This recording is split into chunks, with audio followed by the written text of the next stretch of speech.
What's up, Vikes fans? Ryan Jones, Vikings Central here. We are about a month away from the draft, and all the focus right now is on quarterback, rightfully so. Is it going to be Drake May? Is it going to be J.J. McCarthy? Either way, I think we can all agree we're going to be happy with either one of those two. One you may prefer over the other, but I think either one are a pretty good option. If we go outside of that, there may be some uproars. But I kind of wanted to shift gears here and talk a little bit more about some other prospects that the Vikings, I would hope, want to target in the later rounds. Seeing as we don't have another pick after the first round until the fourth round as it stands right now, who are some guys they can target in these later rounds on day three that can really help launch this franchise into Super Bowl contenders down the line? And I want to start at a center position because I do feel like that is a need. And there's a couple guys really that I do like coming out who I think they could probably land. And if they play their cards right anyway, one of them for sure is Cedric Van Pran. Cedric Van Pran from Georgia. He is coming out as a junior, 6'4", 310. Had a really great 2023 season. He's big, 6'4", 310. He's a big guy. He can definitely hold his own in pass protection. He didn't give up a single sack in 2023.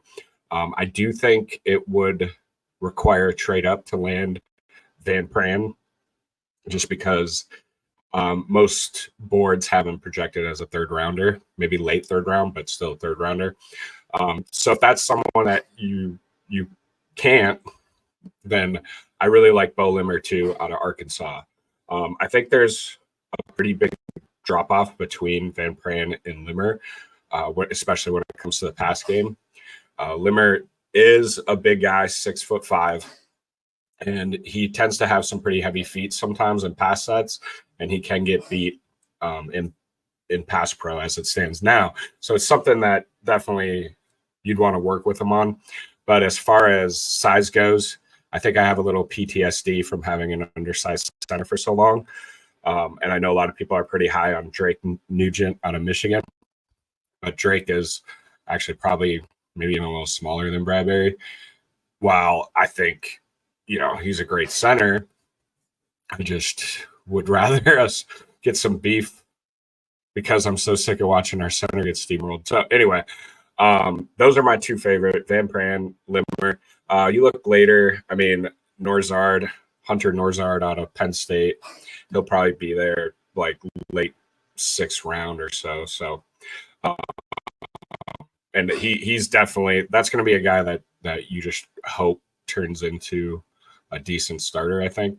I don't think it's someone that you could rely on to come in and take the job over. So, but I think Van Pran could certainly be a starter in the league, if not this year, the year after. So, and Bo Limmer too. I think if he can work on his footwork a little bit and pass pro, he'd be great. Moving on from center. So those are the guys I like for center. Moving on from center, if we go over to the guard position, there's one name that a lot of people are throwing around who I love as well, and that is Zach Zinter. Zach Zinter is 6'6", 322, played guard for Michigan last year. He's coming out as a senior. He got injured last season, and that's why I think his kind of draft stock has fallen a little bit. He's someone that I think in the fifth round you could target, maybe fourth or fifth round you could definitely target. But great ability in the run game, great ability in the pass game. I think he could come in and start right away. Another guy, Cooper Beebe out of Kansas State. Really good IQ. He's a little bit limited athletically, but he can definitely hold his own, and he's not a small guy either. He's a pretty big dude. He's 6'4", 335, so that tells you what you need to know about him. CJ Hansen is a guy out of Holy Cross who I think just because, obviously I didn't watch any Holy Cross football, and if anyone says I did, I think they're lying. But as a prospect, he looks like a guy that could um, from everything that we've seen pre-draft. He looks like a guy that could be developed into a pretty decent player. And sometimes those small school guys just come out of nowhere and they perform really well. So those are a couple guards later on in the draft that I think we could go look at. If we shift over to the defensive side of the ball, when I'm looking at interior defensive line, there's a couple guys I really, really like in the later round. I think, a lot of people are high on T'Vondre Sweat. I think he'll be gone.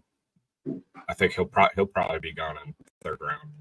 So I don't know that they'll be able to move up for him. But someone that has been put on the radar after his bench press just went viral, put up 38 reps at 225, is Christian Boyd out of University of Northern Iowa.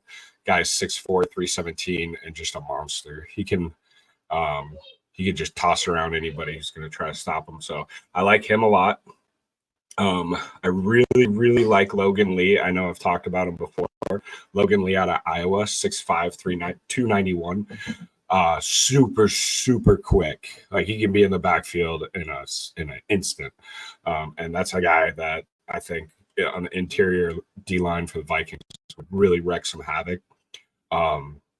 He had amazing three-cone and amazing shuttle times at the combine as well. And if you watch him on Iowa's defense, he pops. So that's a guy I like. There's a couple guys out of LSU who are interesting to me. Mekhi Wingo, 6'1", 295. He'd be more of like a three tech. He's not going to play nose, that's for sure. He's super versatile though, and he can definitely get upfield really good. So that's someone I like. And if it seems like I have some SEC football bias, it's because I do live in South Florida. I'm a big Gators fan, and I do watch a lot more SEC football than I do most other conferences. So these are just the guys that I know and watch. So take it or leave it. It is what it is. Mason Smith, he played alongside Wingo at LSU. He would be more of your nose tackle. Super gifted physically. He's huge. But he would definitely need some development. But I mean, that's, Danielle Hunter needed development coming in too. He can play anywhere on the interior D line as well. He's that if you develop him right. So those are a few guys later rounds that I really like on the interior defensive line. Again, Mason Smith, Mekhi Wingo, Christian Boyd, Logan Lee. If you go super deep out of Mississippi State, Jaden Crumedy, he's interesting to me at 6'5", 305. He popped out a little bit on film. Evan Anderson was a guy out of FAU I watched some film on, 6'3", 356. What I saw from Anderson was he was often a little slow off the ball, but he can eat up double teams really well. He is athletic, and he's quick for someone who's 350 plus. So that's, and he'll be there probably 6th, 7th round for sure. So that's a guy too, I think, that you could develop. Those are some of the later round interior D lineman guys I like. If we move over to corner, the corner is very top heavy in this draft. The cornerback position. I think once you get away from, the Kool-Aid McKinskys, Terrion Arnolds, and Nate Wiggins, and those guys, it really dwindles fast. And you're going to be looking at developmental guys. I think Cam Hart out of Notre Dame is interesting. Off coverage guy, very zone heavy system at Notre Dame. But I think he's someone that you could potentially look at and maybe develop in Flores' scheme. Otherwise, Nehemiah Pritchett ran a 4.36 at the combine. He's out of Auburn. 6'1", 184, so he's not like a huge guy for sure. You would definitely need to develop him, but all the athleticism is there. He needs to get a little stronger. That's like what PFS says. He needs to get a little stronger for sure. Watching him at Auburn, his teammate was a little bit better. DJ James. DJ James is 6'1", 164. He's a senior coming out, but he's super physical. I remember him at Auburn playing against Florida, and I just remember watching DJ James and thinking, wow, this guy comes to bring it. So for even a guy that's 164 pounds, but I think he could actually be a starter relatively more recent than Pritchett, but I do like the athleticism and speed that Pritchett has. Outside of that, I'm not so sure on the cornerback position. There isn't anyone that I watched and thought, make a trade up in the draft or do what you got to do to land them. And even the guys I mentioned, I'm not like super high on. It's more of like, hey, if they're there and you're picking, at a value position, it might be worth taking a shot at. Another need, I don't know that it's certainly not a need going into this year, but next year probably be a need running back. And that cat out of Troy, I really like a lot. His name is Vidal, Kimani Vidal. Super athletic. He could bring the hit stick too.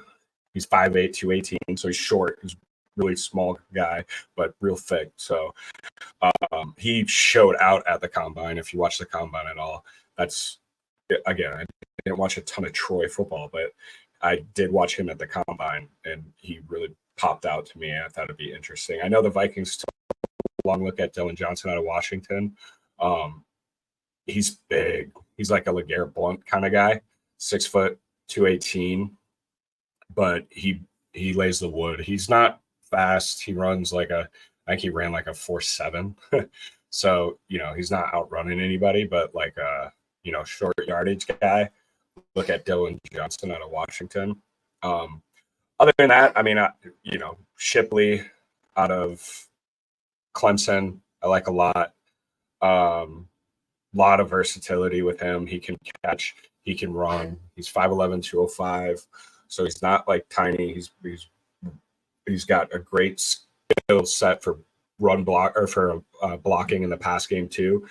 I think he'd be a great all-around weapon for the Vikings. It's just, when are you going to draft him? So other than that, those are really the guys that I look at and I think, hey, are these players that could develop into great starters for this team in the future as we all look at this next 5 years as a really exciting time and think, hey, man, like this is really a true rebuild now, getting rid of the older players with the large contracts and shaving down the salary cap.